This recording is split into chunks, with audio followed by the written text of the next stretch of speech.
राजा रघुवंशी के घर पर पहुंचे सोनम के भाई गोविंद ने हैरान कर देने वाले खुलासे किए हैं। उसने कहा कि अभी तक मिले सबूतों के अनुसार मुझे 100% यकीन है कि यह हत्या उसी ने यानी सोनम ने की है। इस मामले में सभी आरोपी राज कुशवाहा से जुड़े हैं। मैंने राजा के परिवार से माफी मांगी है। इस परिवार ने एक बेटा खोया है और हमने सोनम रघुवंशी से अपना रिश्ता तोड़ दिया है।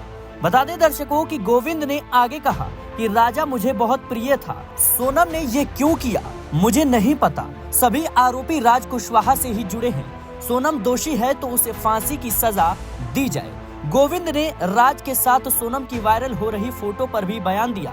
उन्होंने कहा कि यह ऑफिस का फोटो है, इसके साथ और भी बच्चे होंगे। राज सोनम को हमेशा दीदी बोलता था।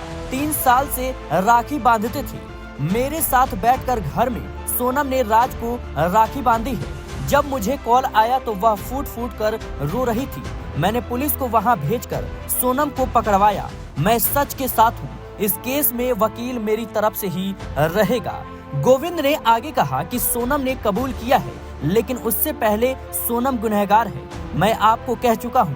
मैंने जाने से पहले पूछा भी था तो उसने कहा कि हमने टिकट बुक कर दिया है। सोनम के भाई गोविंद ने आगे कहा कि शिलोंग का प्रोग्राम भी नहीं था। मेघालय सरकार पर आरोप मैंने लगाए हैं, उसके लिए हम क्षमा मांगते हैं। राज की मां को भी कुछ नहीं पता होगा। मंगल दोष तो सबको रहता है, दोनों को मंगल दोष था। सगाई के बाद वह बेहद खुश थी। आपको बता दें कि उन्होंने आगे कहा कि 2 महीने पहले से ही तैयारी चल रही थी, शॉपिंग चल रही थी। इसके अलावा गोविंद ने कहा कि सोनम ने खुद को दोषी नहीं माना है, उससे कोई संपर्क नहीं हुआ है। हमने उससे सभी संबंध तोड़ लिए हैं। हम राजा रघुवंशी की ओर से लड़ेंगे। सोनम के भाई गोविंद से मुलाकात के बाद राजा रघुवंशी की मां उमा रघुवंशी ने कहा, मैंने गोविंद से पूछा कि क्या वह सोनम से मिला था। उसने कहा कि वह उससे 3 मिनट के लिए मिला था। मैंने उससे पूछा कि उसे क्यों मारा नहीं। उसने कहा कि उसे मौका नहीं मिला क्योंकि वहां मीडिया और पुलिस भी थी।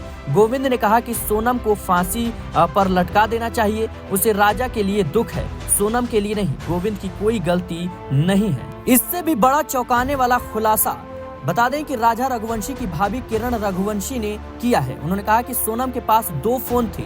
वो हमेशा बताती थी कि उसमें से एक उसके ऑफिस के काम के लिए है और दूसरा उसके निजी इस्तेमाल के लिए।